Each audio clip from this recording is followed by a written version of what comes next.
Bonjour, ouais, c'est bon, ça fonctionne. Bonjour à toutes et tous. Alors, avant de commencer, d'attaquer le sujet qui normalement vous amène ici, je précise quand même qu'il y a eu un changement de salle au cas où vous ne soyez pas sur le bon débat, pour ne pas vous prendre en otage. Au départ, devait avoir lieu dans cette salle un débat qui s'appelait Remettre la France debout après la crise sanitaire. Si c'est pas pour, si c'est celui-là que vous cherchiez, ça n'est pas le bon. Il a lieu dans le cellier, dans la salle du cellier au Prieuré. Là maintenant se déroule le débat intitulé Quelle Europe de la santé et de la protection sociale après le Covid? Voilà, juste pour être bien sûr. Voilà, je ne voudrais pas qu'il y ait une déception à cause d'une confusion sur le sujet. Voilà, ceci étant dit. Donc, on va débattre ici, effectivement, de l'Europe. On en perd deux. C'était hyper discret comme ça. Au revoir.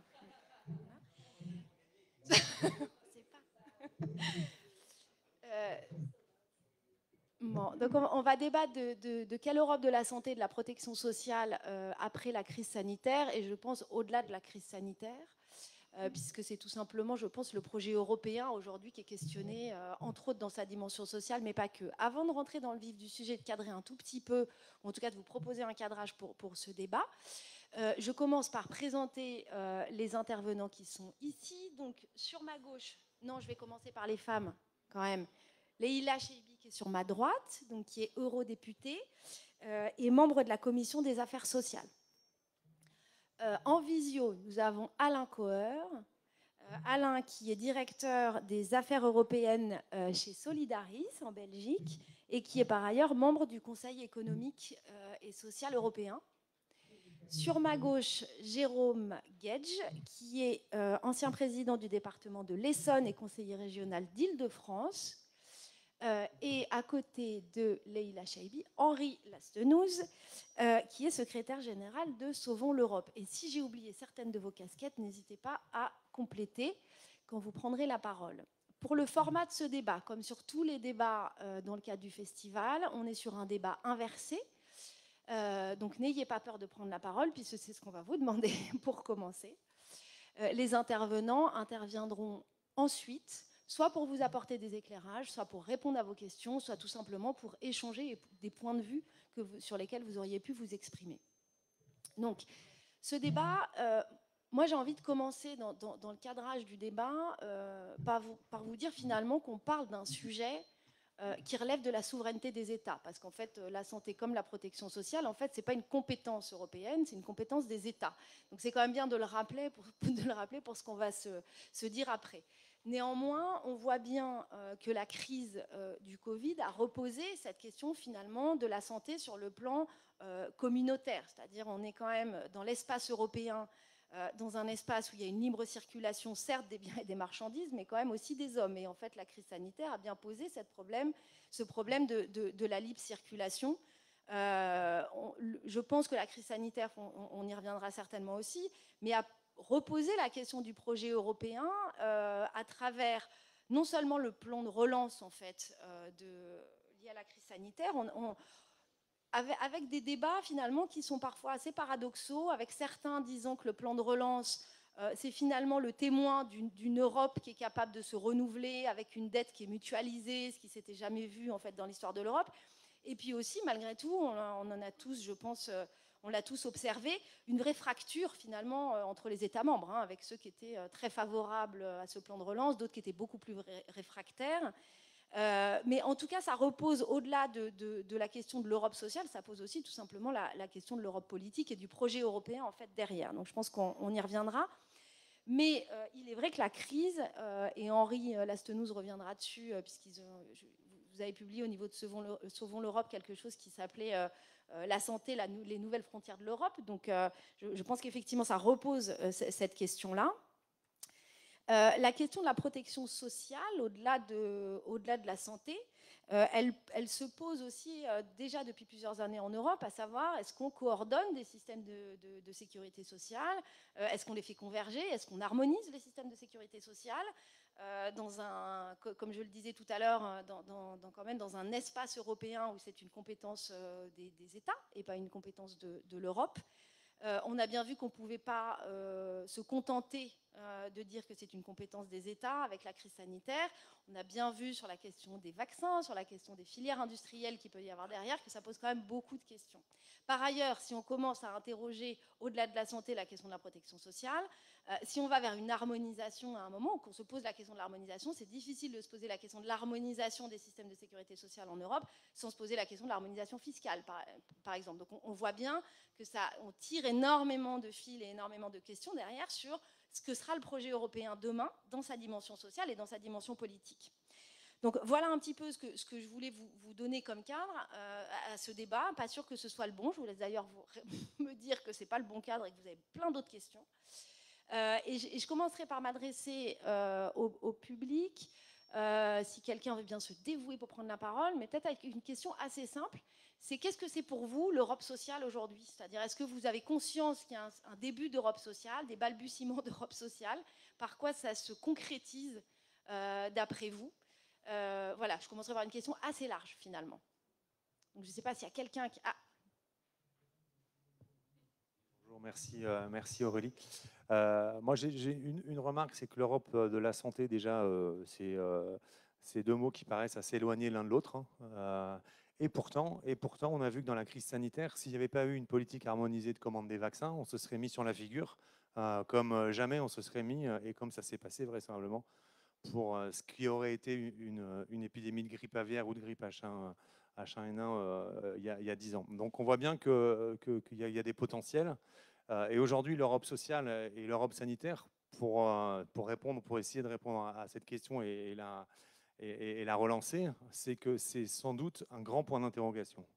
Un grand point d'interrogation tant quand on fait de la politique que quand on est citoyen. Je pense que pour pardonnez-moi l'expression, le Pékin de base dans une ville qui a besoin d'aller solliciter ses prestations sociales, rempart de difficultés ou de vulnérabilité, l'Europe est très très éloignée. Quand il s'agit de le soigner, l'Europe est très très très éloignée. Et puis, je crois que la responsabilité politique de peut-être expliquer et peut-être de vouloir construire autre chose, je vois le plan cancer, 5 milliards sur 5 ans, je crois, pour 26 États, c'est que dalle quand même, globalement, on voit que le budget des soins en France est 200 milliards par an. Donc, c'est expliquer, comprendre et essayer de donner un peu de corps à ça parce que c'est très, très éloigné. Modulo ce que je viens de dire sur le vaccin. Donc, un peu d'espérance, mais beaucoup de flou.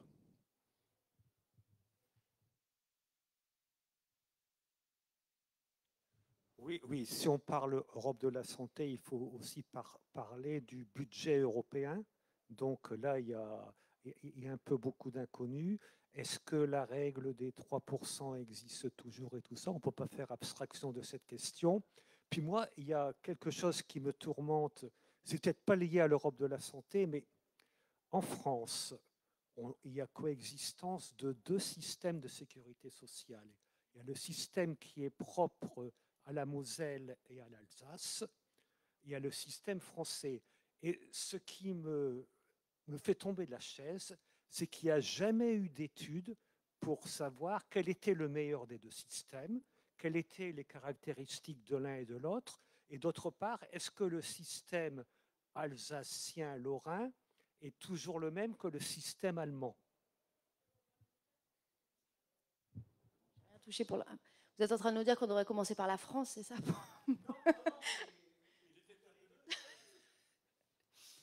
Daniel, non, tu voulais... Ouais. J'avais envie de répondre à ta question. C'est quoi pour vous l'Europe sociale? Alors, j'ai pensé en t'écoutant, j'avais envie de répondre ce que répondait la BCIS du tiers-État. Qu'est-ce que le tiers-État? Tout. Qu'est-ce qu'il a été jusqu'à présent? Rien. Et qu'est-ce que demande-t-il à devenir? Quelque chose. Tout, parce qu'effectivement, l'Europe, c'est d'abord une société européenne. Le social, on a dit dans un papier avec Henri, je crois, on aurait dû commencer par le social. Rien, parce qu'en fait, ce qui s'appelle l'Europe sociale, c'est la grande œuvre de Jacques Delors, mais n'en déplaise à Jacques Delors, ça n'a pas donné grand-chose. Et ben, quelque chose, et le problème, c'est ce quelque chose, c'est quoi? La réponse, ce côté-là de la tribune.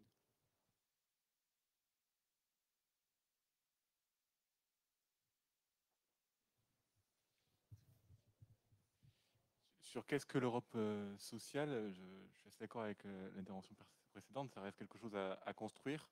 mais plus sur le cadre qui a été posé en début, en disant qu'un certain nombre de compétences n'étaient pas du cadre de l'Union européenne.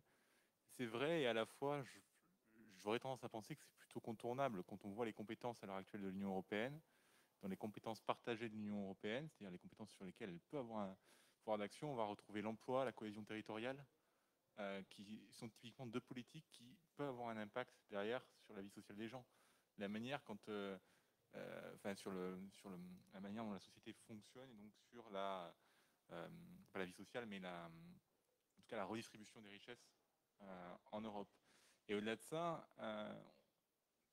moi j'aimerais poser peut-être une question plus large. On dit c'est pas une compétence de l'Europe, mais est-ce qu'on a vraiment envie que dans l'Europe actuelle, ça le devienne? C'est-à-dire que dans une Europe qui aujourd'hui est plutôt droitière, est-ce que faire passer ces compétences-là au niveau européen dans le cadre d'un changement de traité serait vraiment bénéficiable aux concitoyens européens? Et comment justement on construit, alors on pourrait dire le rapport de force, on pourrait dire la négociation, ça dépend un peu des écoles, mais comment on construit ce changement nécessaire à pouvoir justement après pouvoir agir sur ces questions sociales? Oui, avant peut-être d'être mise à l'écart, j'aimerais bien moi revenir sur cette idée d'Europe sociale à travers ce qui est un peu une tarte à la crème, qui est le vivre ensemble. Et ce vivre ensemble, pour moi, c'est pas seulement la cohésion des États et des habitants, c'est aussi la politique à suivre concernant les flux migratoires. Et quand on parle de flux migratoires, c'est presque un gros mot, parce que en réalité, il y a de la part de l'Europe non seulement beaucoup de divergences, des murs aussi qui s'élèvent, mais aussi un quota absolument dérisoire, pour ne pas dire ridicule, d'accueil des populations en demande d'asile. Voilà.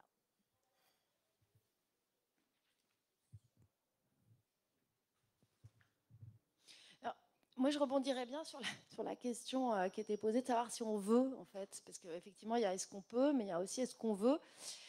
Est-ce que si on veut un peu plus de politique de santé communautaire, est-ce que ça veut nécessairement dire, par exemple, qu'on va vers du moins-disant social? C'est-à-dire, est-ce qu'on va s'aligner sur le plus faible? Voilà, c'est aussi la question qui est posée, qui se pose beaucoup en Europe. Alors, je ne sais pas trop à qui distribuer, entre guillemets, la parole après ce premier round-là de réaction un peu de l'auditoire. Peut-être Alain, aussi pour ne pas t'oublier, parce que parfois on oublie les gens qui sont en visio. Donc, je te donne d'abord la parole à toi. Alors, je suis assez tentée de te faire réagir sur le rien de Daniel. Voilà, c'est-à-dire, est-ce qu'il y a vraiment rien en Europe sur le plan social? On sait qu'il y a un socle européen des droits sociaux qui a été... il y a le socle européen des droits sociaux qui a été, qui a été créé en complément de choses qui existaient avant, mais quand même, en 2017. Néanmoins, on sait très bien que la valeur contraignante de ce socle est quasiment nulle, en fait. Donc, comment toi, tu pourrais éclairer un peu tout le monde sur qu'est-ce qui existe finalement dans cette Europe de la santé? Qu'est-ce que la crise aussi du Covid a pu permettre quand même de voir émerger ou de ton point de vue, de faire émerger dans les mois qui viennent? Ah ouais, bah, écoute, un peu de prospective. Je te laisse la parole. Bon, écoute, vous m'entendez bien d'abord? Parfait. Ah, super, c'est le plus important. Me voir, c'est pas grave, mais m'entendre, c'est le plus important. Bonjour Daniel, c'est un plaisir de te revoir. D'abord, merci beaucoup Aurélie pour l'invitation. Et en tout cas, tu as bien cadré l'ensemble des débats à venir. Donc, bravo pour l'introduction générale. Et aussi, c'est une formule que je ne connaissais pas et je dois te dire que c'est original et ça me va bien. Et dernier élément, puis je répondrai à ta question. L'année prochaine, je pense qu'il faut consacrer une journée à l'Europe parce qu'on ne va pas traiter tous les sujets. Ils sont très nombreux et ils nous impactent au quotidien. Maintenant, entre le rien, et Daniel est toujours un peu provocant dans ces questions, je pense qu'il y a beaucoup, en fait. Et on connaît mal, je pense, ce qui existe aujourd'hui et ce que l'Europe fait déjà dans le domaine de la santé. Alors, c'est vrai, et tu l'as dit en commençant, les États membres restent souverains. Seulement, il y a une compétence européenne qui est reprise dans le traité, c'est l'article 168, qui donne la possibilité à l'Union européenne de coordonner et d'organiser, de prendre un certain nombre d'initiatives qui est elle-même basée sur l'article 6 du traité. Je ne vais pas rentrer dans le détail, mais aujourd'hui, vous devez savoir qu'il y a quand même des cadres réglementaires qui existent au niveau européen. On ne les connaît pas. On ne les connaît pas, en tout cas au niveau individuel, mais ils existent et ils peuvent nous impacter. Alors, cadre européen, par exemple, complet sur les produits et les technologies médicales. Il y a un cadre complet sur la législation sur le tabac. Donc, c'est l'Union européenne qui définit les législations nationales sur le tabac. Il y a une législation sur le droit des patients. Le droit des patients impacte l'organisation de nos établissements de soins sur les droits des patients. Il y a un cadre réglementaire sur les menaces transfrontalières. C'est ce qui a permis de rebondir à travers la crise du Covid. Et en termes d'agences européennes, qui sont peut-être aussi mal connues, nous avons le Centre européen de prévention et de contrôle des maladies. C'est celui qu'on va renforcer et qui est aujourd'hui en train de monter un peu en puissance suite à la crise du Covid et qui était très mal connu. Il y a l'Agence européenne du médicament, qui existe aussi depuis maintenant au moins plus d'une dizaine d'années et qui fait que tout nouveau médicament qui arrive sur le marché doit recevoir l'approbation de l'Agence européenne du médicament. S'il n'a pas cette approbation, les États ne pourront pas, quelque part, admettre au remboursement le médicament. Il y a une autorité européenne sur la sécurité des aliments. Il y a une autorité européenne sur les produits chimiques, qui est fortement importante parce que ça conditionne aussi l'organisation de l'industrie chimique et vous savez que ça a un impact sur la santé. Il y a une agence européenne pour la sécurité et la santé au travail. Donc, ce n'est pas qu'aujourd'hui, il n'y avait rien, il y avait, et l'Union européenne a utilisé au maximum ce que le traité lui donnait pour pouvoir agir dans des domaines qui n'étaient pas suffisamment couverts ou insuffisamment couverts ou qui ne permettaient pas aux États de travailler ensemble. Maintenant, il faut se positionner, encore une fois, quand on parle d'Europe, dans un débat qui n'est pas uniquement français, belge ou allemand. Aujourd'hui, au niveau européen, et c'est pour ça que je pense qu'on va aller de plus en plus vers des réponses européennes, mais nous sommes aujourd'hui, vous le savez en France également, il y a un problème d'inégalité dans l'état de santé des groupes de population. On retrouve ça partout en Europe. On retrouve une inégalité dans l'accès aux soins de santé. C'est vrai dans différentes régions en France, c'est vrai quand on parle d'inégalité d'accès au niveau européen, on le retrouve également. Il y a le poids de plus en plus important des maladies non transmissibles, des maladies rares. Sur les maladies rares, il n'y a pratiquement aucun pays aujourd'hui sur certaines maladies qui peut développer, diagnostiquer, traiter certaines maladies. S'il n'y a pas une coopération au niveau européen sur les maladies rares, c'est impossible.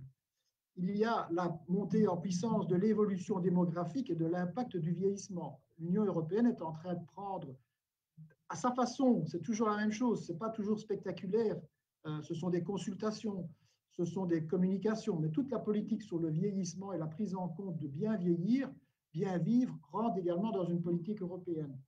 Il y a la répartition inégale des moyens de santé. Nous ne sommes pas tous égaux au niveau européen dans l'investissement que les États font dans leur système de santé. En France, en Belgique, nous sommes plus ou moins à 12%, la Bulgarie est à 7%, 7,5%, 8%. Donc, il est clair qu'il y a aussi des divergences. Il y a aujourd'hui un grand sujet qui va venir vraiment en puissance, c'est le numérique en santé. Or là, encore une fois, au niveau européen, nous sommes à des différences importantes. Et enfin, n'oublions pas, je l'avais mentionné, c'est cette charge croissante des dégradations de l'environnement qui vont peser sur la santé. Et là aussi, l'Union européenne est très active. Dégradation de l'environnement, c'est la qualité de l'air, c'est la qualité de l'eau, c'est la qualité des sols. Et là, l'Union européenne agit déjà indirectement. Donc voilà pour resituer un peu il n'y a peut-être rien, mais il y a en même temps déjà beaucoup. Je pense qu'entre les deux, il y a une marge dans laquelle on est en train progressivement de prendre des moyens. L'Union européenne prend des moyens insuffisants. Je suis tout à fait d'accord avec vous. Les moyens qui sont consacrés à la santé, donc la DG Santé aujourd'hui, elle a un budget pour les 5 années à venir d'un peu plus de 5 milliards d'euros. Il est clair qu'elle ne va pas pouvoir faire grand-chose par rapport aux besoins que je viens d'évoquer. Mais en même temps, il y a d'autres politiques sur lesquelles on peut se greffer. J'y reviendrai peut-être tout à l'heure. Un des projets santé en Europe qui a été quasiment sabré en fait pour financer le plan de relance. Donc on est parfois dans des choix qui peuvent apparaître un petit peu paradoxaux. Là-dessus, tu dis que c'est insuffisant. Moi, j'entends aussi la question qu'évoquait Madame tout à l'heure sur le vivre ensemble. En Europe, quand tu dis... moi, j'entends dans ce que tu dis que l'Europe ne peut plus aujourd'hui ne pas se poser la question, en fait, de faire rentrer un peu plus de sujets comme ça sur le plan communautaire en matière de santé et de protection sociale. Est-ce que quand tu évoques cette question des inégalités, par exemple, est-ce que en filigrane, tu dis si l'Europe ne traite pas cette question des inégalités entre États, que ce soit sur les transfrontaliers ou au-delà des transfrontaliers, à vrai dire, la libre circulation pose la question au-delà des transfrontaliers de toute façon, est-ce qu'il y a un risque, ça a été dit par certains experts, d'implosion finalement en fait de l'Europe et du projet européen, parce que justement il y a une incapacité à la cohésion finalement à travers la dimension sociale? Je suis tout à fait d'accord avec toi. Il y a, je ne dirais pas un risque d'implosion, c'est toujours quand l'Europe est au bord du gouffre qu'elle commence à réagir. Hein. Ce qui se passe aujourd'hui, la pandémie a simplement mis aujourd'hui en évidence un certain nombre de déficits au niveau des États d'abord, parce que ce n'est pas toujours l'Union européenne qui est déficitaire dans sa prise en termes de responsabilité et d'initiative. Bien souvent, l'Union européenne peut être très progressiste et elle peut être en même temps freinée par les États. Or, aujourd'hui, on constate quand même que, allez, je reprends simplement l'exemple du budget. Lorsque la Commission européenne, il y a un an d'ici, a déposé son projet santé, il était d'un peu plus de 8 milliards d'euros. Ce sont les États qui ont voulu raboter la part consacrée à la santé. Et après une bataille entre la Commission, le Parlement qui est très favorable à un ensemble d'initiatives, et heureusement que le Parlement est aussi derrière la Commission européenne et parfois en confrontation directe avec les États pour faire avancer les sujets. On est remonté à 5 milliards d'euros. Et encore une fois, le risque d'implosion, il peut être là, mais on peut aussi complètement l'éviter. On a vu des choses exceptionnelles pendant la crise. On a vu des États qui ont coopéré de manière individuelle parce qu'il n'y avait pas de cadre organisé pour le faire. Donc maintenant que le cadre peut se mettre en place, lorsqu'on parle de déficit au niveau des soignants, dans la réponse à la crise sanitaire, si on avait eu à un moment donné un état des lieux de l'offre des professionnels de santé dans les différents États, on aurait pu mieux détacher certains membres. On a mis maintenant en place une force de réaction rapide dans le domaine de la santé, permettant de détacher rapidement des médecins et des professionnels de la santé en cas de nouvelle crise sanitaire. Donc, on apporte à chaque fois des réponses. Le problème, c'est que ces réponses viennent chaque fois de manière ponctuelle. Il n'y a pas aujourd'hui un projet global dans le domaine de la santé. La Commission essaie de la mener là, avec son One Health, son union de la santé, mais il y a encore du chemin, de toute façon, il y a encore du chemin. Merci Alain. Henri, du coup, je me tourne vers toi. Dans le cadre de Sauvons l'Europe, vous avez écrit quelque chose qui disait qu'il fallait que la santé soit une nouvelle frontière, une nouvelle frontière de l'Europe. Qu'est-ce qui vous a fait réagir par rapport à ça? Parce que si j'ai envie d'être un tout petit peu provocatrice, j'aurais tendance à voir le verre à moitié vide quand Alain vient de le voir à moitié plein sur la coopération entre les États. Pour rappeler quand même que la crise du Covid a aussi été l'occasion de voir une concurrence entre États, en fait, et pas du tout une coopération, en fait, notamment sur le plan des vaccins, etc. Donc, finalement, comment vous avez construit un peu votre plaidoyer là-dessus, et qu'est-ce qui vous a motivé, en fait, à réagir sur cette question de la santé? J'aurais tendance à dire dans le cadre du Covid et au-delà, parce qu'en fait la question se posera au-delà. Alain vient d'évoquer les mutations aussi démographiques, les maladies non transmissibles. Je pense qu'avec Leïla, on abordera tout à l'heure de manière un peu plus large sur la question de la protection sociale. Au-delà de la santé, la question aussi, en fait, tout simplement des mutations professionnelles, en fait, qui appellent aussi aujourd'hui potentiellement de nouveaux statuts et donc derrière des règles de protection sociale différentes qui s'appliquent entre les individus, donc derrière des inégalités potentielles qu'on recrée, en fait, etc. Donc bref, je vous laisse le micro pour répondre à cette question multiple, et que vous puissiez nous parler un petit peu de ce que vous avez fait en matière de plaidoyer sur la santé comme nouvelle frontière européenne. Bon, merci au Parlement de laisser la société civile parler avant. En fait, c'est un texte qu'on avait écrit avec Daniel. Pour résumer, il y avait 3 éléments. Le premier, c'était simplement de dire que si, comme on le disait, on a déjà fait l'Europe pour ne pas se taper dessus, finalement, l'intégrité du corps qui était en cause pendant la pandémie était au cœur même du projet européen d'après-guerre. C'est-à-dire l'Europe, la paix, au fond derrière, c'était quand même l'intégrité des corps. Les 2 guerres, c'était des corps mutilés. Donc on n'était pas dans quelque chose, finalement, si éloigné du projet de départ. Le deuxièmement, il y avait un peu un jeu de mots, parce qu'on a bien vu qu'en Europe, en fait, soit ça touche au sacro-saint marché unique et tout le monde se réveille, surtout du côté du nord de l'Europe, et donc, effectivement, nouvelle frontière, parce que là, on voyait bien que à moins de mettre tout le monde chez soi et de laisser juste les camions passer les frontières, c'était consubstantiel au projet européen. C'est-à-dire, à partir du moment où le projet européen, c'est quand même ce marché unique, la santé devenait une nouvelle frontière très urgente, parce que ça parlait à tout le monde, même aux gens qui ne sont pas de nos philosophies politiques, parce que ça risquait de tout arrêter. Donc c'était une nouvelle frontière urgente de l'Europe. Et le troisième point, on réagissait, il y avait eu un article, je crois, du New York Times, extrêmement violent, parce que c'était au mois de mars, qui revenait sur les bavures de la Commission, sur le problème des vaccins, et sur le fait qu'il y a quand même eu une gestion par le prix de cet enjeu des négociations qui montrait bien qu'on est très loin d'avoir une administration d'un État souverain. Enfin, on a bien vu que ce n'était pas la culture d'un État souverain américain qui négociait.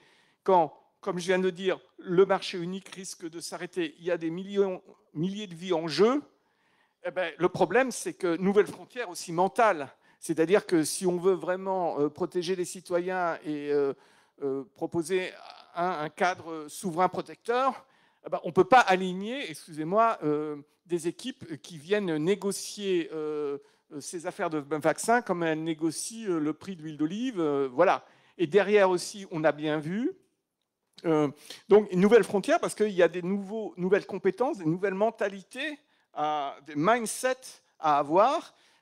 On l'a bien vu, ce que Joe Biden a pu faire très rapidement, et même ce qui malheureusement s'est fait sous Trump, hein, bon, ça montre, à un moment donné, il faut quand même avoir, c'est comme en foot, il faut avoir les équipes pour le faire. Et la Commission a des équipes qui peuvent parler d'agriculture depuis 60 ans, parce qu'on a une politique commune depuis 60 ans. En matière de santé, ils ont été chercher des gens à un truc. C'était pas l'ultra-professionnalisme de la première puissance commerciale du monde, blablabla, blablabla. Donc, il y avait un certain nombre de frontières à dépasser. Voilà, c'était un peu la prise de position qu'on avait prise à l'époque.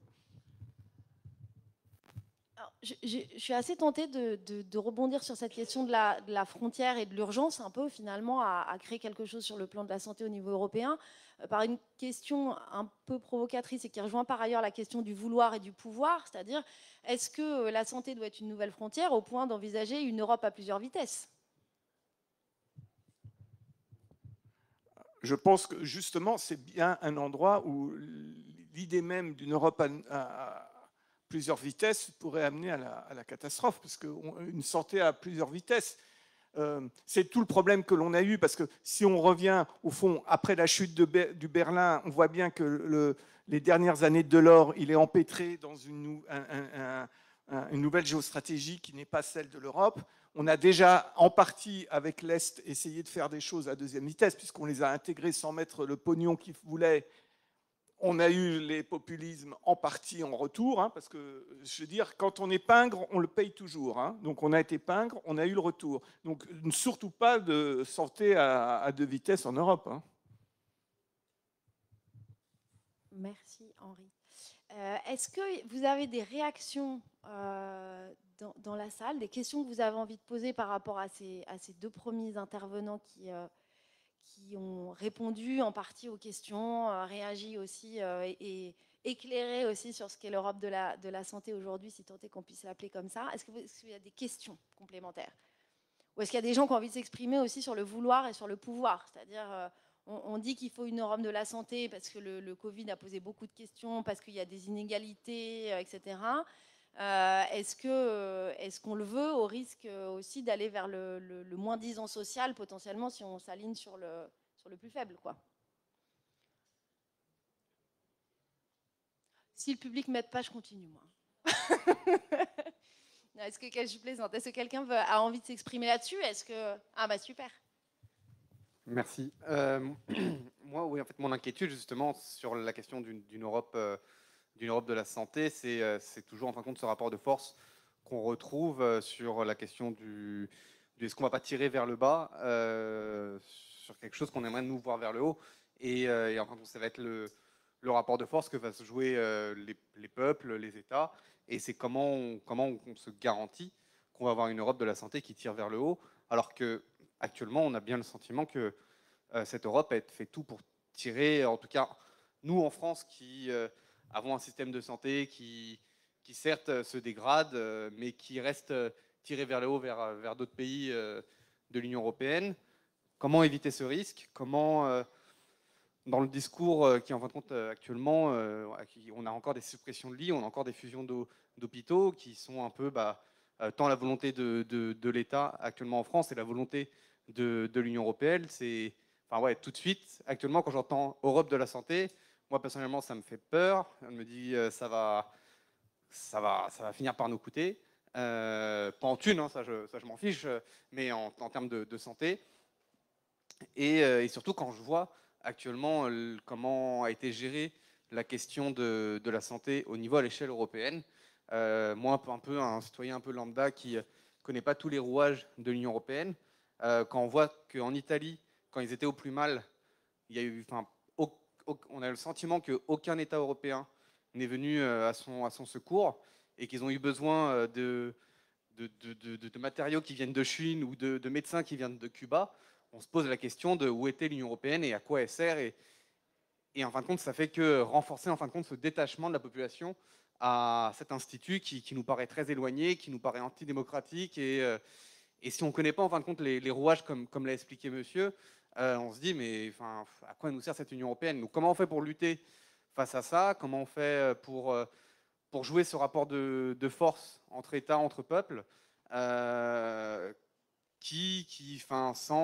préservant cette Union européenne, tendre vers une Europe sociale? Moi, personnellement, il y a très longtemps, j'étais très, très pro-Union européenne sociale. Et plus on avance avec le temps, plus ce qui s'est passé aussi avec la Grèce, où on a eu un gouvernement de gauche avec beaucoup d'espoir, qui s'est fait totalement ratatiner, je viens de me dire, mais est-ce que c'est possible? Est-ce que même ça serait possible, quoi?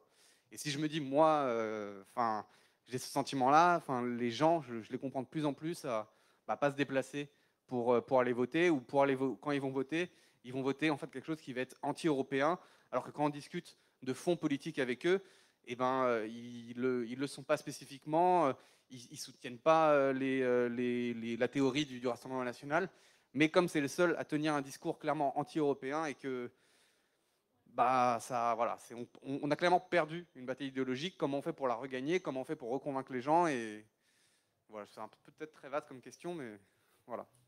Merci beaucoup. Oui. Oui, bonjour. Moi, le constat que je fais, c'est... Je peux peut-être me lever parce que j'ai pas beaucoup de voix. Oui, on parle beaucoup de l'accès aux soins, du droit à la santé. Et c'est vrai qu'on a un système plutôt protecteur et tout de même qui permet un accès à tous.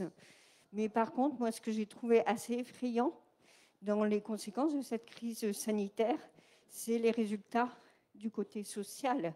Quand on entend assez le feu qui dit qu'il y avait 1,5 km de gens qui faisaient la queue pour pouvoir se nourrir, et d'un autre côté qu'on entend que les 50 plus grandes fortunes de France ont gagné 30% pendant cette crise sanitaire, je trouve qu'il ne faut pas séparer la santé du social, et les conséquences de cette crise sanitaire, elles vont être beaucoup plus bientôt du côté du social. Et qu'est-ce que l'Europe peut faire pour éviter ces écarts, cet abîme presque qui s'est creusé pendant cette crise?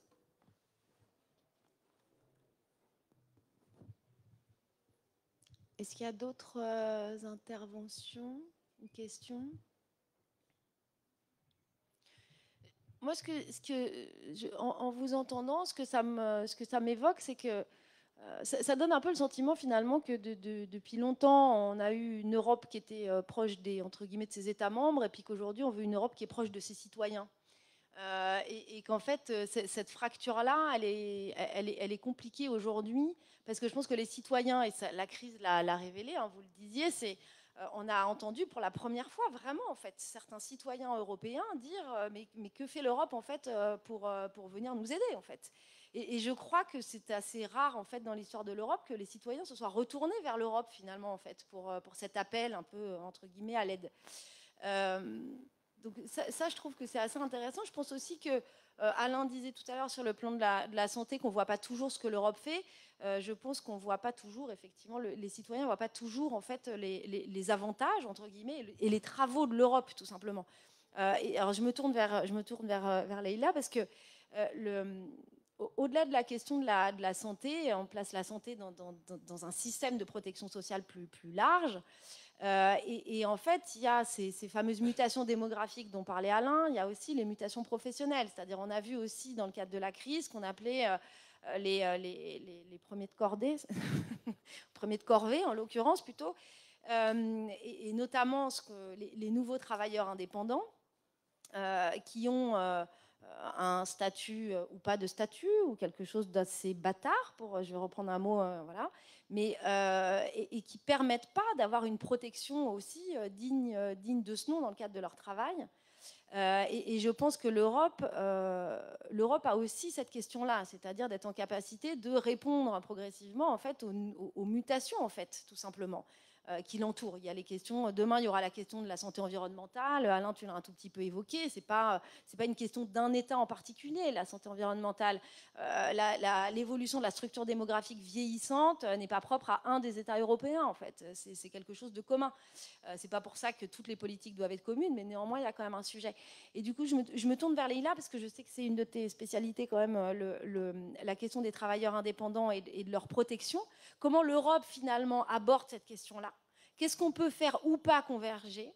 Est-ce qu'on peut aussi peut-être attendre de l'Europe une dimension sociale qui ne serait pas que liée à la question du dumping social? C'est-à-dire qu'on a l'impression que quand on parle du social en Europe, c'est pour lutter contre le dumping social, c'est-à-dire de remettre un peu tous au même niveau pour pas que la concurrence économique se fasse sur le dos finalement des citoyens européens. Comment on répond à ça aujourd'hui? Merci Aurélie, bonjour à tous et toutes. Je vais répondre sur la question des travailleurs indépendants et du problème du statut de faux indépendant en fait, qui généralise. Mais d'abord, j'avais envie de réagir parce qu'il y a eu énormément d'interventions très intéressantes que vous avez faites dans le public depuis le début de ce débat.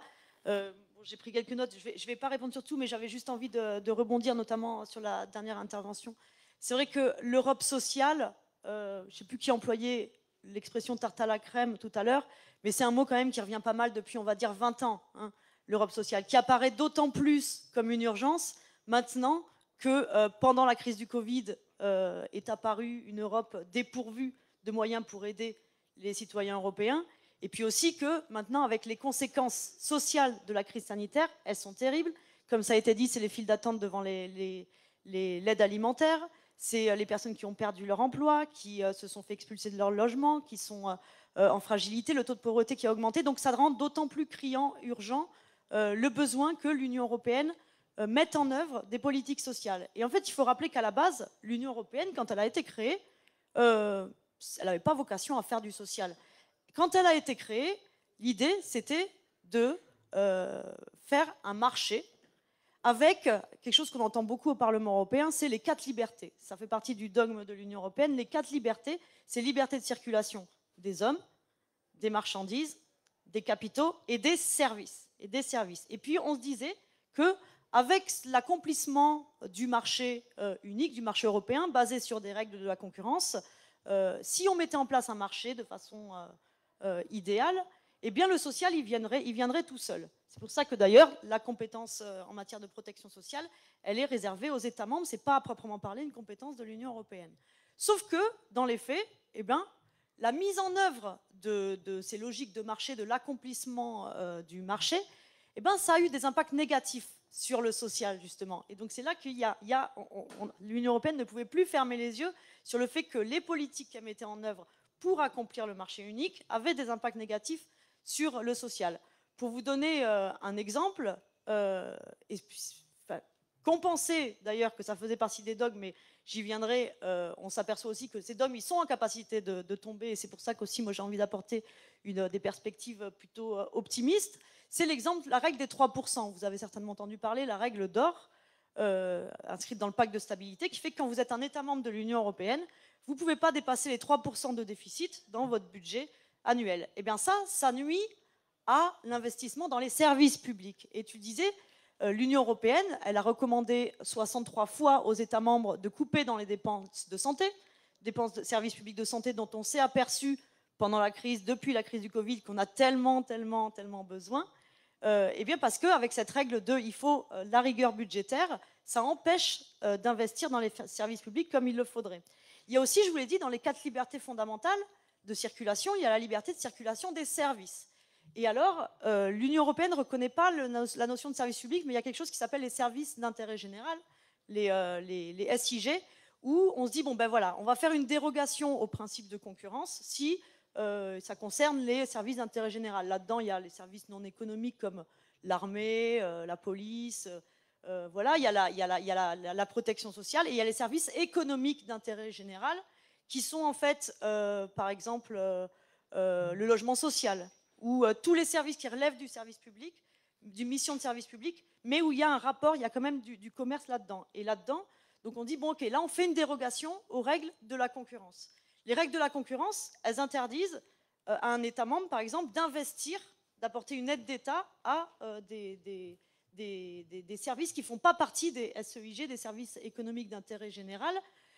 Vous avez le droit d'investir, d'apporter une aide d'État dans les services publics à partir du moment où ça ne fait pas concurrence au marché privé. Mais du coup, pour prendre l'exemple du logement que je connais bien, du coup, on s'aperçoit de ce point de vue-là aussi comment ces règles de l'Union européenne de la concurrence peuvent nuire eh bien, au logement pour tous.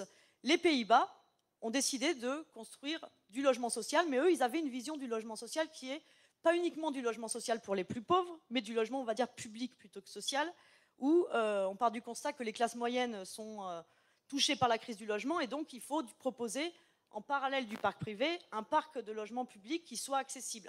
Évidemment, le loyer n'est pas le même pour tout le monde, ça dépend de vos revenus. Il ne sera pas le même si vous touchez le SMIC ou si vous touchez un peu plus. Mais en tout cas, pas réservé uniquement aux plus pauvres.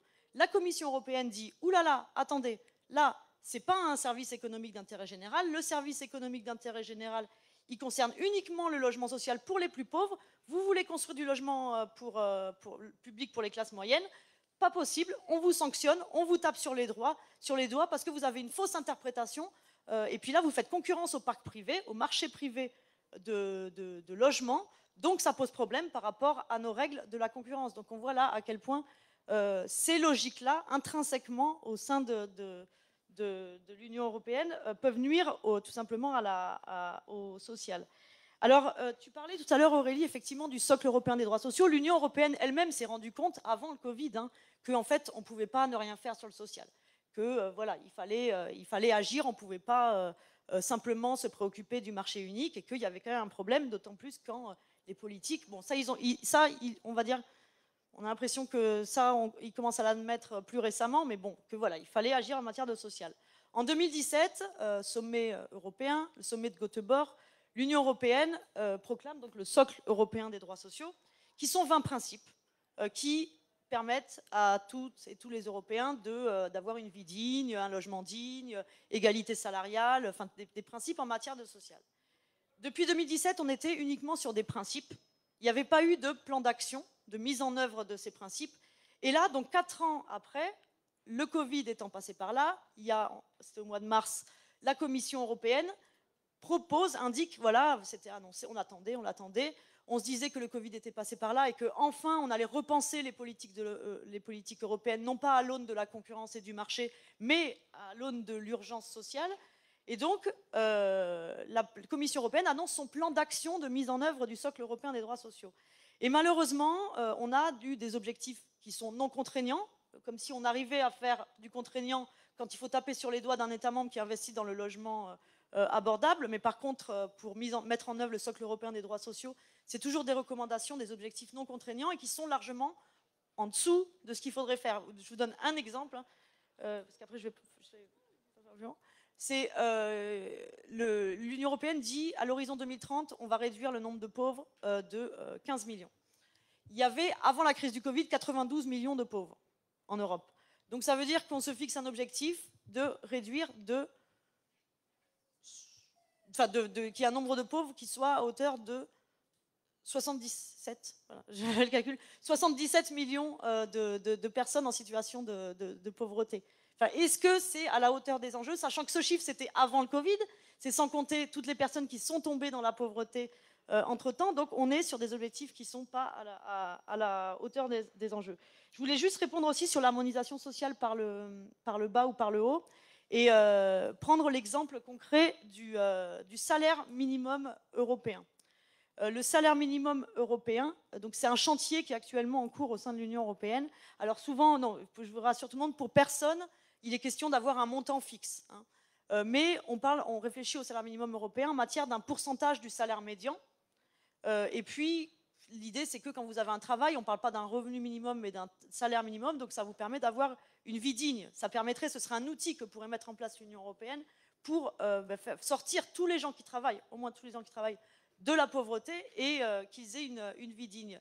Eh bien, Emmanuel Macron, donc, qui va avoir la présidence de l'Union européenne à partir du mois de janvier, il se trouve qu'il est en train de regarder tous les sujets qui vont déboucher au premier semestre. C'est comme ça que ça se passe, en fait, quand les chefs d'État ont la présidence.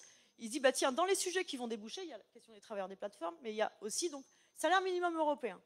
Hein, eh ben, ils vont en profiter pour récupérer ça à son compte. Et puis, voilà, en plus, surtout qu'il a des choses à rattraper en matière de social. Sauf que quand on regarde de près, donc Macron qui se fait le chantre de l'Europe sociale, on peut se dire, mais c'est quand même bizarre. Mais quand on regarde de près, la proposition de Macron de salaire minimum européen, c'est un salaire minimum qui soit à 60% du salaire médian. Pourquoi pas, hein? Mais en France, le SMIC, il est à 62% déjà du salaire médian. Il est largement insuffisant. Donc en fait, si demain on a un salaire minimum qui est à 60% du salaire médian, ça donnera toutes les bonnes excuses à un président de la République comme Macron pour dire « m'embêtez pas avec l'augmentation, la revalorisation du SMIC, parce qu'on est déjà au-dessus de ce que nous demande l'Union européenne. » Bon, alors qu'il pourrait y avoir, et les propositions, nous, c'est celles qu'on porte, nous, à ce que le salaire minimum soit à hauteur de 75% du salaire médian dans tous les États membres, et parce que le critère, le seuil de décence, le pourcentage du salaire médian, c'est pas un critère suffisant, parce que si tous les salaires sont bas, bah, le salaire médian, il est bas. Et vous avez par exemple le Portugal, où ils sont déjà à 60%, à peu près comme chez nous en France, mais le salaire minimum n'est pas satisfaisant. Donc l'idée, c'est aussi de compléter ça avec l'accès à un panier de biens et de services en complément de ce critère. Je termine juste, du coup, sur le travail quand même pour ta question, parce que du coup, je n'ai pas répondu sur le travail les travailleurs des plateformes. Effectivement, moi, c'est un gros dossier dont je m'occupe, qui est actuellement en chantier et qui ne touche pas que les travailleurs des plateformes. C'est vrai qu'on les a vus pendant le Covid, pendant que tout le monde était confiné, eh ben, il n'y avait qu'eux dans les rues, c'est les livreurs, Deliveroo, Uber Eats, qui en fait voilà, permettent de livrer à manger aux gens qui ne peuvent pas sortir de chez eux. Et puis on se disait, tiens, ça rend service au resto, parce que ça permet aux restos fermés d'avoir des débouchés économiques. Eh bien, actuellement, la question des travailleurs des plateformes, pourquoi elle est en chantier au sein de l'Union européenne? C'est parce qu'elle concerne tout le salariat, et il y a un risque qui est plus large que le travail des plateformes, qui est la question des faux indépendants. Vous savez, jusqu'à maintenant, toute l'histoire du salariat, et ce qui différencie le salariat de l'esclavage, c'est que vous passez du temps pour un patron. Le patron, il a le pouvoir de vous sanctionner, de vous donner des ordres, de vous contrôler, mais en contrepartie, ce qui fait que vous n'êtes pas un esclave, c'est que vous avez des droits, le droit du travail, la protection sociale. Eh bien, avec le système du faux indépendant, on a trouvé un moyen pour que les employeurs s'exonèrent de leur responsabilité d'employeur en ayant des gens à leur service sans avoir à leur donner la contrepartie. Et pour les travailleurs, c'est le statut d'indépendant sans les avantages du statut d'indépendant qui fait que vous fixez vos tarifs, vous avez la liberté, l'autonomie, vous décidez des conditions de la prestation, en fait, d'exercice de la prestation. Donc, vous n'avez pas ces avantages-là. Vous avez uniquement les inconvénients qui sont que vous n'avez pas accès à la protection sociale, mais vous avez les inconvénients du salariat qui sont que vous avez un patron dessus de vous qui vous donne des ordres, qui exerce un lien de subordination. Et actuellement, il y a un bras de fer qui se mène au sein de l'Union européenne.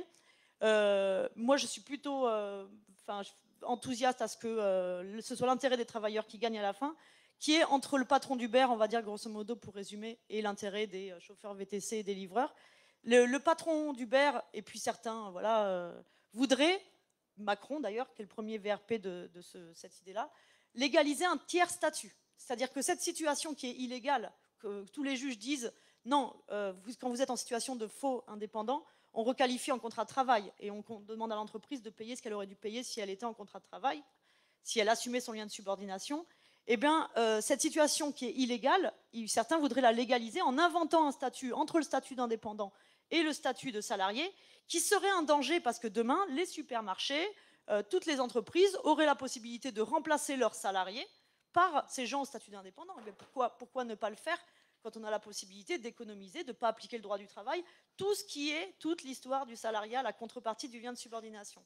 Et nous, on bataille actuellement donc, au niveau juridique pour, au contraire, plutôt que de légaliser une situation qui est illégale en créant un troisième statut, faire en sorte d'obliger les plateformes, mais comme tous les employeurs, à respecter leurs obligations d'employeur. Ce n'est pas parce qu'on est contre le statut d'indépendant, mais soit on est vrai indépendant, soit on est vrai salarié. Et donc ça, c'est aussi un chantier qui devrait déboucher au premier semestre 2022. Il y a un fort lobbying de la part des plateformes. Nous, on essaie de construire en parallèle ce que j'appelle un lobby populaire, en fait, en faisant rentrer dans l'institution du Parlement européen les livreurs à vélo, qu'on invite d'ailleurs, qu'on organise un forum avec diverses actions fin septembre. Enfin, voilà, essayer de faire en sorte de contrebalancer et de faire en sorte que le rapport de force, parce que c'est une question de rapport de force en effet, tourne en faveur des travailleurs. Merci Leïla. Je me tourne vers Jérôme pour une question qui a été abordée au début, puis en filigrane de plusieurs interventions, et puis en rebond aussi à ce que vient de dire Leïla sur les nouveaux travailleurs indépendants. Mais au-delà de ça, finalement, qu'est-ce qu'on peut et qu'est-ce qu'on doit attendre en fait de l'Europe? C'est-à-dire, si on regarde la question autrement, qui était celle du regard et des attentes citoyennes par rapport à l'Europe, tu me disais, ouais, mais d'un autre côté, les citoyens attendent de l'Europe peut-être plus parce que finalement, est-ce que les États ont été au rendez-vous en fait? Donc c'est une autre manière de regarder cette attente citoyenne en fait des citoyens européens. Donc, est-ce que tu peux nous donner un peu toi ton avis et ton regard sur que peut-on et que doit-on attendre de l'Europe? Et en rebond de ce que disait Leïla, je suis assez curieuse aussi de t'entendre un peu sur la future présidence de l'Union européenne que prend la France en janvier prochain. Et qu'est-ce qu'on peut attendre de cette présidence française au-delà de s'accaparer d'éventuels travaux menés par d'autres et puis peut-être au-delà de cette période, et puis surtout ce qui arrive à échéance finalement de la présidence française de l'Union européenne, qu'est-ce que la gauche a à dire, peut dire, doit dire collectivement sur ce qu'elle attend de l'Europe? Vous avez 2 minutes. Non, mais je vais commencer peut-être par ce dernier point. La porte d'entrée, c'était après la crise Covid. Qu'est-ce qu'on attend de l'Europe en matière de santé et de protection sociale? Et je ne voudrais pas qu'on cède à une forme d'euro-béatitude qui consiste à dire que ce que nous n'arrivons pas à produire par nous-mêmes, nous l'attendrions des enjeux européens. Je m'explique. Cette crise, elle a d'abord et avant tout confirmé ce que beaucoup défendaient à bas bruit, ou en tous les cas quand ils étaient tonitruants en n'étant pas suffisamment entendus, que la question sociale et parmi elles la question de santé étaient au cœur des préoccupations de nos concitoyens, au cœur de la qualité des projets sur l'ensemble des territoires, que donc on a revu la question de santé. Pourtant, beaucoup d'enquêtes d'opinion disaient que c'était le premier sujet de préoccupation des Français bien avant la crise du Covid, devant même parfois les thématiques qui sont pourtant, elles, envahissante dans le débat public sur la sécurité, sur l'immigration ou sur d'autres sujets. C'est-à-dire que on est plusieurs à penser que dans la reconstruction de la gauche, remettons au milieu du village la question sociale, là où d'autres veulent l'évacuer pour aller sur des terrains autres, ceux que je viens de mentionner. Donc la crise, elle confirme la centralité de la question sociale. Elle met les questions de santé en haut de la pile. Et donc elle vient questionner l'efficacité de nos politiques de santé avec les différents volets qui la composent, à savoir, je ne voudrais pas qu'on enjambe ça trop rapidement, mais qu'est-ce que c'est qu'une politique de santé publique? Comment est-ce qu'on met l'accent sur les enjeux de prévention, sur les enjeux de tous les composantes, y compris qui ne sont pas strictement sanitaires ou d'accès aux soins ou d'offres médicales.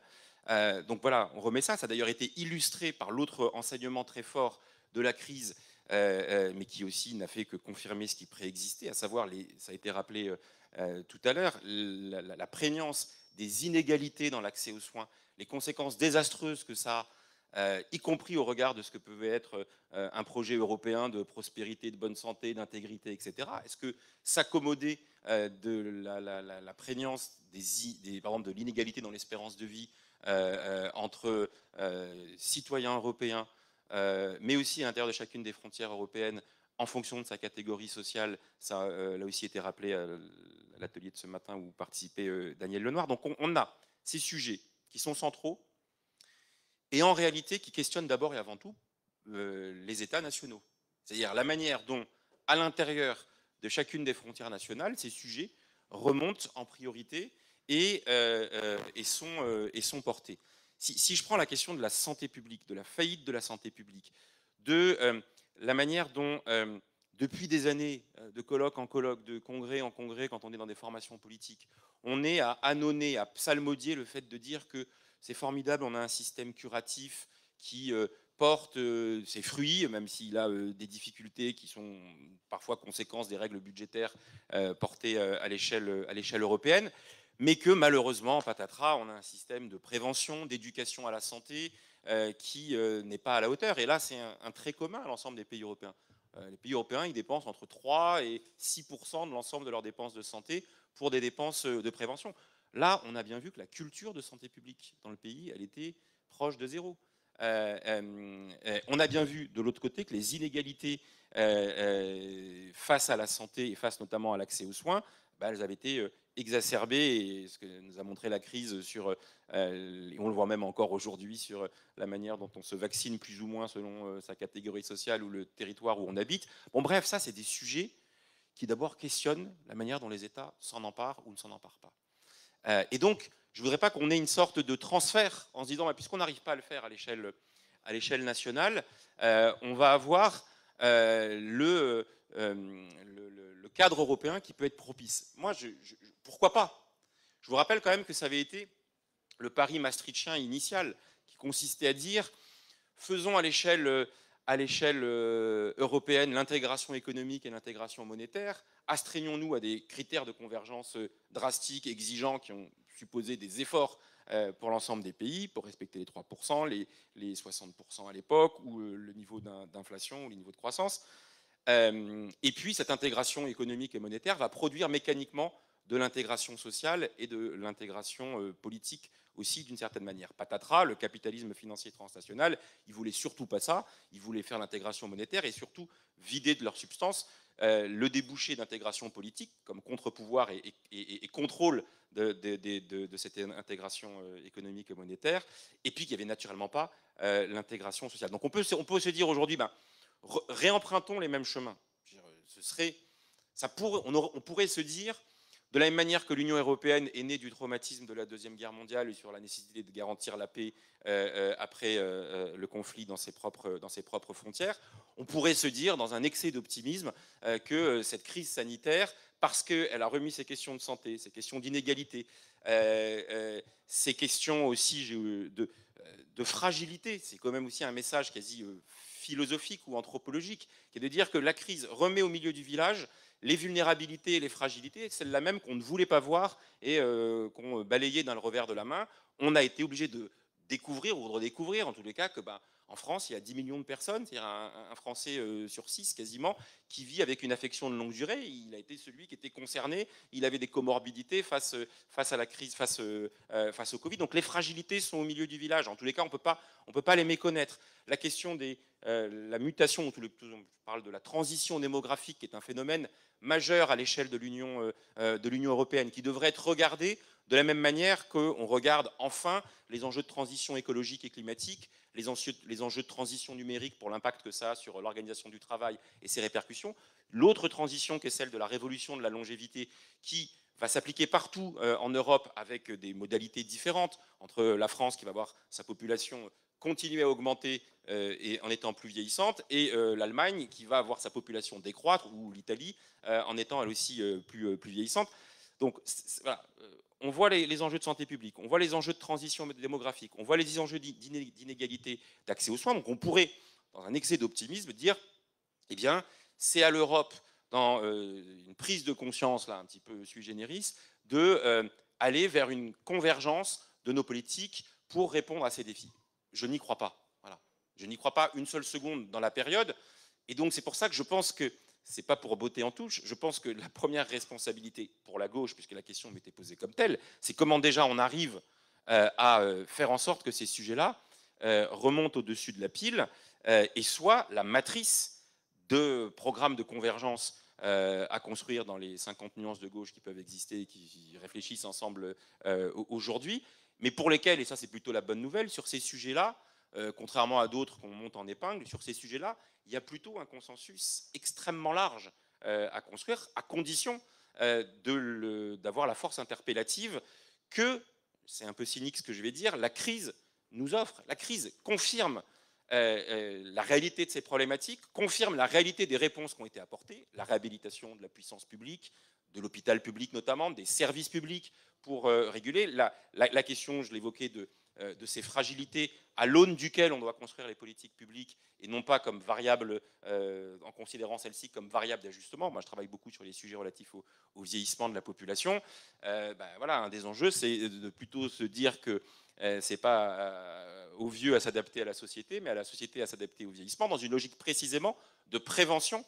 Une société bienveillante, une ville amie des aînés, des dispositifs d'anticipation, de prévention, de repérage, de dépistage, sont des enjeux qui permettent justement d'éviter de se concentrer, ce qu'on sait faire mais qu'on ne saura pas faire vu la volumétrie croissante. On sait faire de la réparation, on sait faire du curatif, ayons la culture de déployer vers de la prévention plutôt. Voilà. Donc ça pour le coup, là il y a de quoi faire une plateforme d'abord pour la gauche ou les gauches sur ces enjeux, ce qui n'exclut pas, je ne veux pas non plus botter totalement en touche par rapport au thème de l'atelier aujourd'hui, ce qui n'exclut pas que l'échelle européenne puisse être une caisse de résonance ou une caisse de validation de ces dispositifs nationaux. Leïla l'évoquait à l'instant, quand on a les 20 objectifs du socle des droits sociaux, soit on se contente de la pétition de principe générique, la charte des droits fondamentaux, les socles, etc. Soit on considère, et là, on n'est pas sur le petit bout de la lorgnette, on est, pour sauver l'Europe, pour reprendre le titre de votre mouvement, que sinon, s'il n'y a pas cette perspective-là, de dire que ces questions-là permettent de réenchanter, ou en tous les cas de rendre à nouveau désirable une construction européenne qui a plutôt été vécue comme ne tenant pas la promesse originelle, puisqu'elle organisait même la compétition en son sein. Et les questions de convergence que j'évoquais tout à l'heure, c'est là aussi, mais pardon, ça fait 20 ans qu'on est plein à dire qu'il nous faut un traité de convergence sociale, comme on a été capable de faire un traité de convergence économique, que ça prend 20, 30, 40, 50 ans, que l'objectif c'est d'offrir une perspective de cette convergence, que les inquiétudes qui s'expriment, et les Français peuvent le faire avec beaucoup de crudité, se dire mais attention, si le nivellement c'est celui d'avoir des droits sociaux diminués, l'exemple que tu prends sur la convergence en matière de SMIC européen en est révélateur, c'est là que aussi une forme de messianisme français ou de capacité à porter tous les pays européens n'auront pas le haut niveau de l'assurance maladie française. On ne va pas se on ne va pas se mentir. Mais l'objectif étant que les disparités qui existent aujourd'hui et qui peuvent justifier une partie du dumping social et fiscal sur les travailleurs détachés ou sur des délocalisations à l'intérieur même des frontières européennes, oblige là aussi à traiter cette question du dumping social et fiscal. Voilà, mais pour résumer mon propos, et peut-être de manière abrupte et un petit peu provocatrice, n'attendons pas plus de l'Europe que ce qu'elle n'a pu nous donner jusqu'à présent et de ce qu'elle, ontologiquement ou intrinsèquement, ne peut pas nous donner sur ces sujets, alors même que c'est le sujet de réarmement de la gauche, parce que c'est la centralité de la question sociale, avec des rapports de force extrêmement ambitieux à construire. Je ne prends qu'un seul exemple. Je vous disais tout à l'heure, on a une politique de réparation en matière de santé qui ne correspond plus à la nature des enjeux de santé aujourd'hui. Voilà, le système de santé en France, il a été construit pour éradiquer les maladies infectieuses et traiter la maladie aiguë. Voilà. Aujourd'hui, l'enjeu du système de santé, c'est la maladie chronique. Voilà. Ce qui suppose de sortir, y compris de la zone de confort. Alors, c'est assez paradoxal, on est tous des défenseurs de l'hôpital public, etc. Mais un des enjeux gigantesques aujourd'hui, c'est de faire en sorte qu'une partie de l'organisation du système de soins et de santé en France soit capable de détotémiser l'hôpital public pour voir comment ça ruisselle sur l'ensemble des territoires, sur la médecine de ville, sur la prévention, la faiblesse de notre système d'éducation à la santé et de prévention, si je prolonge sur les sujets que j'évoquais tout à l'heure, les questions de vieillissement, de perte d'autonomie ou de dépendance, où là, ben voilà, on attend que ça arrive, on répare pas très bien et on ne s'est pas posé la question auparavant d'adapter les logements, d'adapter la ville, de faire de la prévention, du dépistage, de l'éducation à la santé, des activités physiques, etc. Donc là, on est sur quasiment le droit au bonheur qui est au cœur d'un projet politique qui remet la santé en centralité. Ça fait 5 fois que je le dis, vous aurez donc compris que c'est pour moi l'essentiel, pour lequel l'Union européenne et peut être au mieux un accompagnateur bienveillant. Ça nous oblige, et je termine vraiment par là, parce que ça a été rappelé tout à l'heure, l'Union européenne va s'intéresser à ces sujets quand ils ont un effet connexe sur les conditions d'exercice du marché et de la concurrence libre et non faussée. Tous les outils qu'on a mentionnés d'une certaine manière, même l'Agence européenne du médicament, quand elle est construite dès le début des années 90, c'est d'abord et avant tout pour une problématique de plein exercice du marché commun. Donc soit c'est une variable d'ajustement, c'est-à-dire que l'approche, elle est vraiment, ça a été dit tout à l'heure, il faut que les conditions du marché soient exercées. Donc quand on s'intéresse sur les questions de santé ou sur les questions sociales, c'est parce que ça a une entrée directe. Donc les quelques autres outils qui ont été mis en place, par exemple sur la gestion des crises sanitaires ou la prévention des maladies, l'agence de Stockholm qui a été créée, elle est moribonde par définition parce qu'elle n'a pas la capacité de peser sur les homologues ou les équivalents qui existent dans chacun des pays. Donc au mieux, elle peut être accompagnateur bienveillant. Au pire, je pense que ce sera plutôt une force de résistance parce que, et Leïla l'a mentionné tout à l'heure, une partie de ce réarmement sur les questions de santé ou les questions sociales va venir percuter directement l'orthodoxie budgétaire ordolibérale de la construction européenne et que très concrètement, le fameux coût que coûte dont on parlait ce matin sur l'atelier sur la santé coûte que coûte, il doit commencer d'abord à dire que, par exemple, dans ces règles budgétaires européennes, considérer que ces dépenses-là sont des investissements qui doivent être retirés du calcul du déficit ou de la dette publique, et que c'est un changement total de paradigme pour la construction européenne. Comme je suis un peu dubitatif sur le fait que ça puisse se faire à court terme, je pense que le réarmement, il se fait d'abord à l'intérieur des frontières nationales. Et en disant ça, ce n'est pas une forme de souverainisme désuet, c'est d'abord parce que ça se reconquiert dans cette proximité nationale. Henri. En même temps, si on veut revenir au pouvoir, on doit régler le problème de l'Europe, puisque c'est largement là-dessus qu'on l'a perdu et de façon de temps longtemps qu'on ne l'aura pas réglé. Donc, à la fois, tout à fait d'accord, il faut un narratif français. Tous ceux qui ont cru que le narratif français était un narratif européen en dessous, en deçà, se sont trompés. Tout projet politique en France, ça doit être avant tout un projet français. Et ça, tu as tout à fait raison. Et avec toutes les marges de manœuvre qui existent, et d'une certaine manière, si c'était le côté castrateur de l'Europe est en partie lié à une culture du Nord et à une technocratie, en partie, c'est en partie la réalité. C'est-à-dire, si ce n'était pas l'Europe, d'autres phénomènes nous ramèneraient à certaines réalités. À partir du moment où on emprunte chaque année, il faut aussi pouvoir convaincre les prêteurs de prêter. Donc, il n'y a pas que le côté castrateur de l'Europe. Mais cette articulation en disant il faut à la fois un projet français et un projet européen, c'est très important. Et on voit bien que c'est l'un des problèmes de Macron, qui a subordonné tout à un projet européen et sans porter vraiment un projet français dans le cadre de ce qui reste de la souveraineté française. La deuxième chose, c'est ce que Leïla a bien montré, c'est qu'elle est minoritaire au Parlement européen.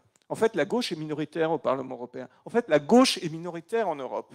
Donc, soit on fait un putsch, soit on prend compte du fait que la majorité, elle n'est pas chez nous.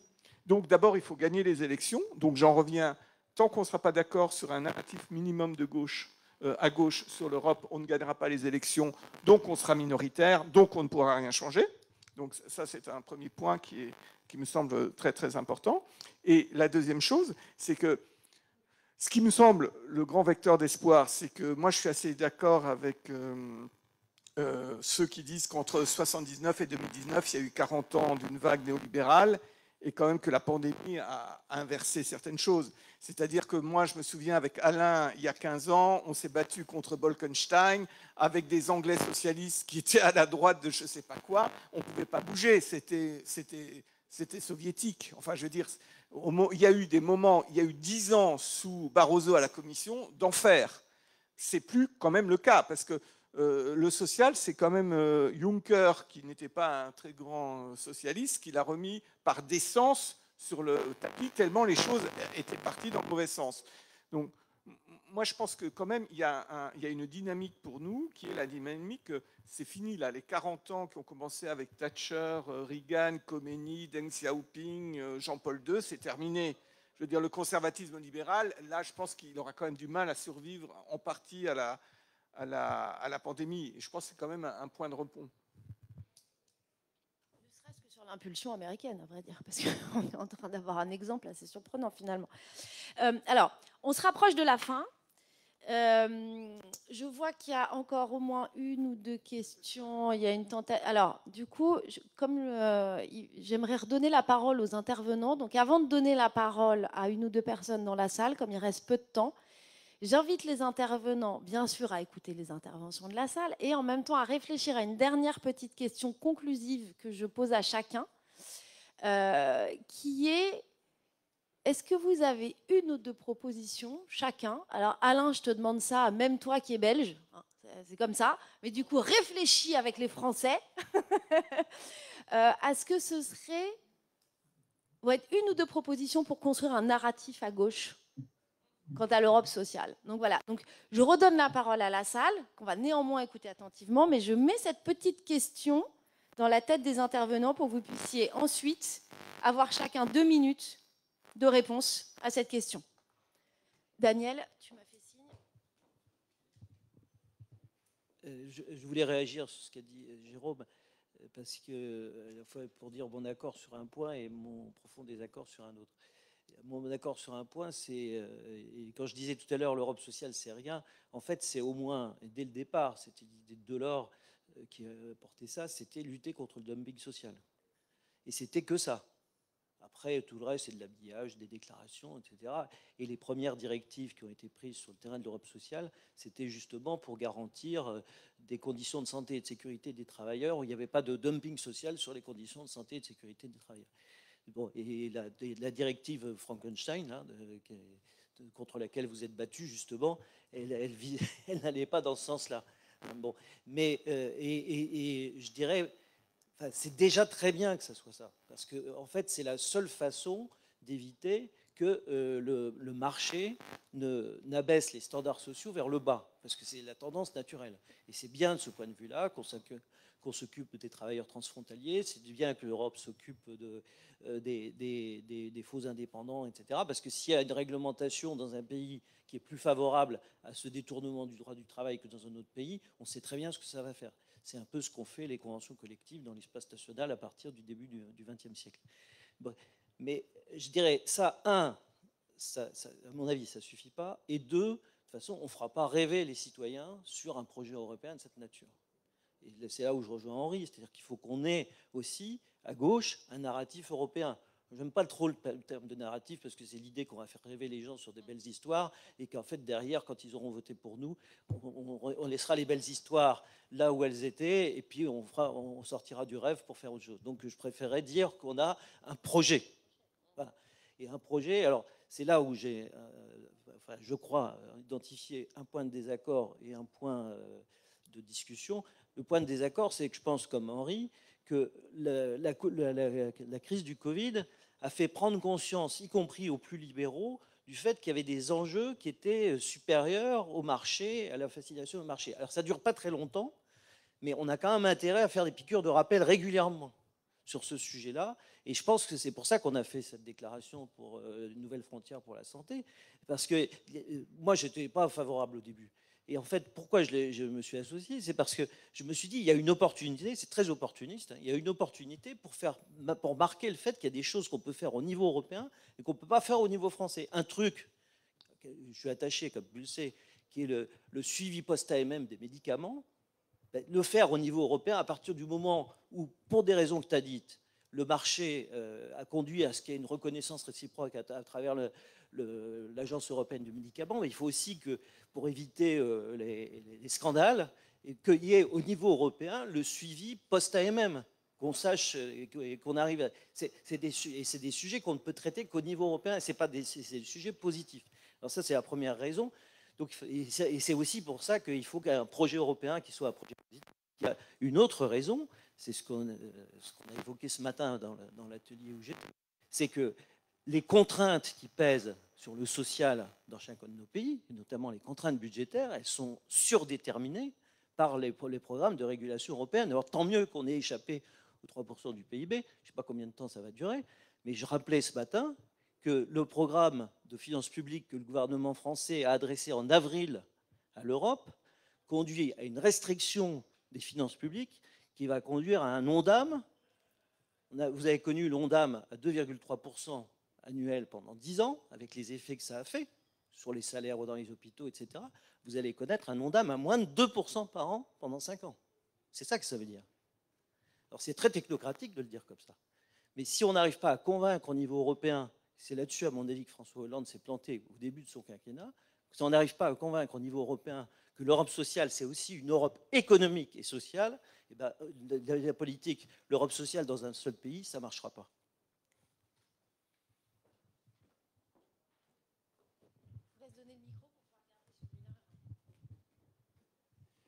Moi, je voudrais poser une question parce qu'on est centré sur l'Europe sociale qui est le thème de cet atelier-là, et on est d'accord qu'il faut gagner politiquement pour pouvoir la mettre en œuvre. Alors, je me permets de dire qu'il faut que la question soit courte parce qu'on doit rendre la salle dans 3 minutes normalement. Pas de souci, je vais faire rapide. Mais du coup, la question, elle est la suivante derrière, c'est est-ce qu'on n'a pas manqué aussi une étape importante dans la construction européenne, qui n'est pas l'étape sociale, qui est l'étape interculturelle, qui est de se dire qu'on a aujourd'hui différents peuples qui n'ont pas la même appréciation de qu'est-ce que serait une approche sociale à avoir, de qu'est-ce que serait la vision sociale qu'on souhaiterait porter. Et est-ce que c'est pas cette interculturalité-là qu'on a essayé de construire vaguement avec Erasmus dans les années 80 et qu'on a un peu abandonné par la suite, qui est aujourd'hui une partie de la clé pour réaligner d'abord les visions des peuples européens sur qu'est-ce que serait un attendu social avant de pouvoir derrière travailler à un projet réellement social à l'échelle européenne? C'est aussi la question qu'évoquait Jérôme tout à l'heure en filigrane de son intervention, c'est-à-dire quand tu disais il y a quand même des propositions aujourd'hui pour sortir le social en gros des 3%, c'est aussi comment on regarde le social et du coup comment effectivement les différences culturelles regardent le social, c'est-à-dire est-ce que c'est un investissement, est-ce que c'est un poids? On voit bien qu'en fonction des pays, a priori on n'a quand même pas tout à fait le même regard sur le sujet. Donc, alors je reviens sur ma question conclusive sur le narratif ou le projet à gauche en fonction du vocable que vous avez envie de mettre derrière, mais je ne sais pas qui se dévoue, parce que la question n'est pas simple. Alors je serais assez tentée de commencer par la Belgique, Monsieur Coher, pour que vous nous fassiez le projet de gauche pour la France. Mais voilà. De toute façon, au moins on a encore une gauche en Belgique, donc c'est plus facile. Bon, ceci étant... comme on n'a plus beaucoup de temps, moi je voudrais simplement, et je vais te dire ce que je pense. D'abord, l'Europe, c'est la somme des intérêts nationaux. Et donc, quand on dit la somme des intérêts nationaux, c'est-à-dire de 26 États. Donc, ce n'est pas uniquement la France qui va repliquer quelque part au niveau européen ce qu'elle pense. Donc, il faut composer avec nos différences. L'important, c'est que nos différences ne doivent pas conduire à des divergences. Et ça, c'est fondamental parce que plus on aura de divergences tous les niveaux, moins on aura la possibilité de construire l'Europe. Alors, pour répondre à ta question, je pense qu'aujourd'hui, nous devons réinvestir les services publics. Nous devons réinvestir dans la dépense publique. On a parlé de la santé. Je vais vous donner un autre chiffre. Dans le domaine de l'éducation, en 2010, l'Europe, de manière générale, on dépensait 5% du PIB sur l'éducation. En 2019, on est à 4,7%. Donc, si aujourd'hui, nous ne réinvestissons pas l'ensemble du secteur des politiques publiques, et c'est un leitmotiv pour la gauche depuis toujours, et c'est là où l'Europe, depuis 25 ans, s'est engouffrée à travers la déréglementation de nos services publics, ça a été vers les télécommunications, les services ferroviaires, l'eau, etc., etc.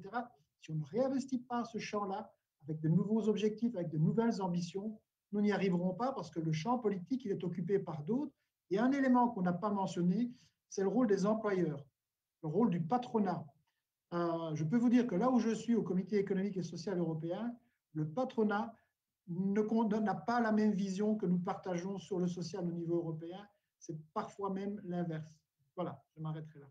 Parce qu'on peut recommencer le débat et prolonger pendant 2 heures. J'ai encore perdu le son. Ah, ça y est, c'est revenu. Je ne sais pas si je donne ou si vous prenez. Leïla, tu me regardes. Alors, hop, je tends le micro. Je te regarde parce que tu me regardes. Oui, donc rapidement, en deux minutes, je crois que ça a été dit plusieurs fois. C'est vrai que comme tu disais, Jérôme, la crise, ça peut être une opportunité pour remettre à plat justement les dogmes qu'on pensait gravés dans le marque et puis mettre enfin le social au cœur des politiques. Et en fait, ça a été un peu le cas au sein de l'Union européenne parce que cette règle, par exemple, des 3% dont on parlait, c'était quelque chose d'obligatoire, il fallait que tous les États membres s'y soumettent. On a vu à quel point on était capable, parce que voilà, de les suspendre. Là, la suspension, elle est prolongée. Hein, c'est pas pour l'instant, elle n'est pas complètement mise à la poubelle, cette règle.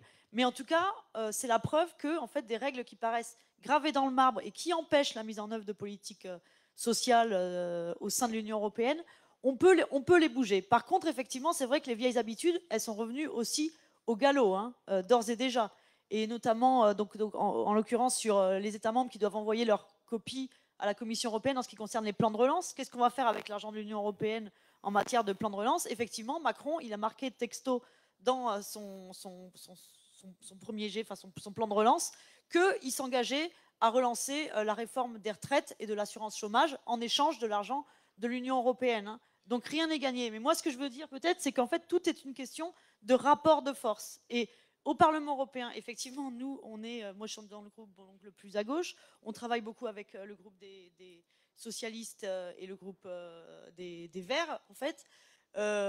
Mais des fois, on se dit, mais oh là là, mais si le rapport de force était inversé, et ceux qui sont tout en face de nous dans l'hémicycle, s'ils étaient un peu moins nombreux, le groupe de droite extrême et d'extrême droite, enfin, on serait quand même, on arriverait beaucoup plus à avoir de la marge de manœuvre et à peser dans ce rapport de force-là. Donc effectivement, même s'il y a un cadre de l'Union européenne qui n'est pas satisfaisant, qui est contraignant de par les traités, à l'intérieur de ce cadre-là, il y a des rapports de force qui se jouent et il y a moyen de faire bouger les lignes. Rapport de force aussi parce que je pense que ça peut se faire aussi de la part des gouvernements. On dit souvent, oui, bon, on ne peut rien faire, on ne peut pas dépasser les 3% de déficit, c'est la faute de l'Europe. Je pense que demain, si la France décide de désobéir à ces règles-là, qu'est-ce qu'on va faire? On va l'exclure de l'Union européenne? Non, ce n'est pas le cas. Et une dernière chose, c'est aussi que dans ces règles, on n'en a pas parlé aujourd'hui, mais là, il y a la question de l'harmonisation fiscale aussi. Parce que les impôts, c'est des services publics. Et le fait qu'en Europe, il y ait des taux d'imposition différents partout, fait que vous pouvez déclarer vos impôts, déclarer votre bénéfice en ayant fait échapper du chiffre d'affaires dans un autre État où le taux d'imposition est largement inférieur. Et comme il y a une règle d'unanimité en matière d'harmonisation fiscale, qui fait que si vous voulez changer les règles, mettre une homogénéisation du taux d'imposition, il faut que tous les États membres soient d'accord. Mais comme il y a des paradis fiscaux à l'intérieur de l'Union européenne, Luxembourg, Irlande, forcément, du coup, ça bloque et ça ne permet pas, du coup, d'avoir des millions d'euros dans les caisses des États qui peuvent, là encore, servir, évidemment, à financer des services publics. Merci beaucoup. Je vois Henri qui tend la main. Donc, Jérôme, on finira par toi. Ça te va? Juste pour dire, il y a une chose dont on est sûr, c'est que pour les impôts, la santé, le climat, l'échelle, elle est européenne. Donc, on ne peut pas évacuer le sujet. Ça, on le sait. Après, la question, c'est à l'intérieur de ce cadre, comment on fait pour qu'il y ait une majorité de députés comme Léla qui soient capables de faire bouger les choses de l'intérieur. Et comme dirait Deschamps, c'est du très haut niveau. Donc, la moindre erreur se paye cash. Si on va désunir aux élections, on a moins de députés, on pèse moins, et tutti quanti. Le cadre, on ne va pas le changer. Et d'une manière, si en 58, c'était pas évident et les gens pouvaient penser que les États pouvaient se développer dans un monde colonial que nous dominions indépendamment des uns des autres, maintenant on sait que ce n'est plus le cas. Donc ce qui est assez insupportable, c'est qu'il y a une nécessité et que personne n'est être gouverné par la nécessité. C'est comment on réenchante une nécessité. C'est un peu ça le défi de la gauche. Jérôme, tu as donc le mot de la fin. Mais je vais répondre à la question « Que faire ?» comme disait le camarade Lénine. D'abord pour la gauche, à court terme. Au moment où on parlait, il y avait un autre atelier sur quelle stratégie pour 2022. Il y a des convergences, il y a des plateformes communes à construire sur la question écologique, bien évidemment. Mais au même niveau d'exigence, la question sociale et singulièrement la question de santé. C'est-à-dire que si on doit commencer par quelque chose à l'intérieur de la gauche pour se dire, on est en plus les sujets santé environnementale, convergent aussi avec les problématiques de transition climatique et énergétique, mais un réarmement de propositions fortes sur ces sujets-là. Je ne veux pas être long là, mais on ne parle jamais de la répartition en France entre ce qui relève du régime général de sécurité sociale et ce qui relève des organismes complémentaires.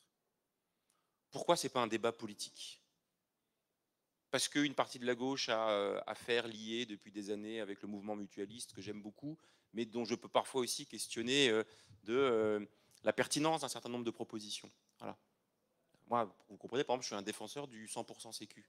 Voilà. Bon, est-ce qu'on est capable de construire des convergences sur ces sujets-là? Parce que là, ça parle au quotidien de l'ensemble de nos concitoyens. Et la crise Covid. Donc, je veux dire, ce n'est pas des sujets techno. C'est des sujets aussi qui ont besoin d'indicateurs, d'objectifs, de récits. Voilà. Et c'est vrai d'ailleurs.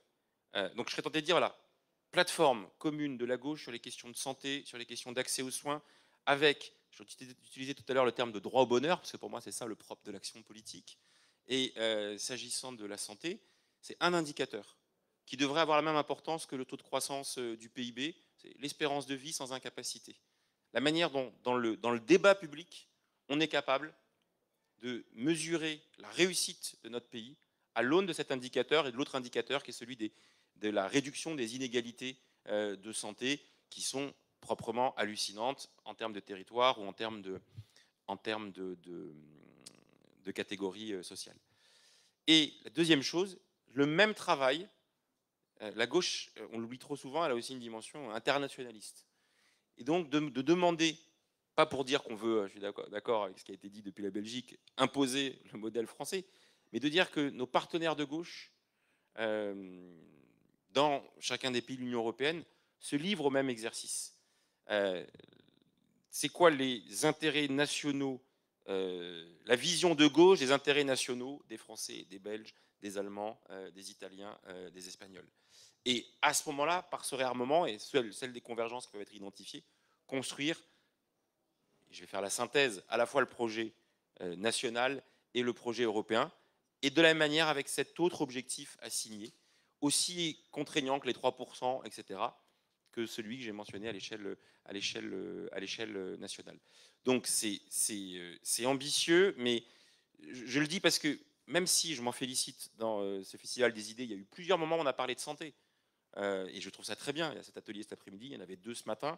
Donc ça veut dire que c'est bien identifié comme un sujet de thématique. Pardon de le dire, mais le débouché dans chacune des formations politiques, moi je suis au Parti Socialiste, je suis secrétaire national du Parti Socialiste, on a fait il y a quelque temps une série de propositions sur ces sujets, c'est pas ceux qui franchissent le plafond de verre.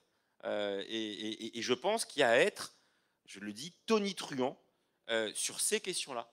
Parce qu'à ce moment-là, tous ceux qui se sont abstenus il y a 15 jours, ils retendront l'oreille parce qu'on ne leur parlera pas de milliards évanescents et de règles un peu absconses, mais on leur parlera de ce qui est au cœur de leurs préoccupations, à savoir ce droit au bonheur et à la santé. Voilà.